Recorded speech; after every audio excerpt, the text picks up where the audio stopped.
Hello friends, and welcome to this video as we look at functions in Excel. In this video, I'll be showing you how you can calculate your average using the AVERAGEA function. My name is Mercy Consolata Keller. Let's get started. Now, the AVERAGEA function helps you to calculate values that contain some non-numeric values. Let's dive in. So ordinarily, we calculate our average.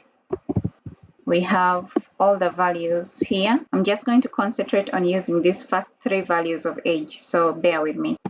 So close the bracket, press enter. This is not an error, so we ignore this. Next, average A for the same set of values.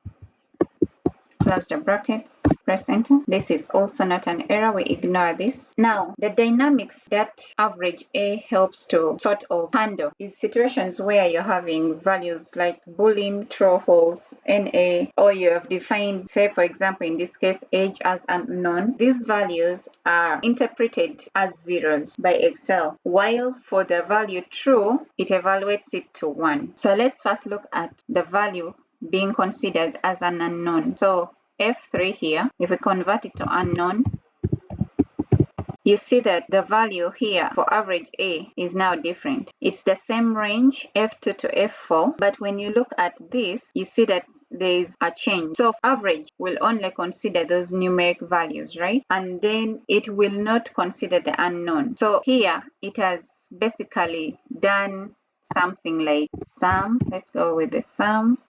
Then it has taken these values, right, the range, and then it has gone ahead and divided it not by 3 but by 2, right, because it's only seeing 2 numeric values, and then it gets the 48.25. However, this other function, average A, it takes in the same range of values. So we're having sum, right, we have our range, and then instead of dividing it by 2, it's dividing it by 3. So that's how it comes about. So if we look at unknown changing to, say, NA, you have the same output. If you change it to false, you'll have the same output.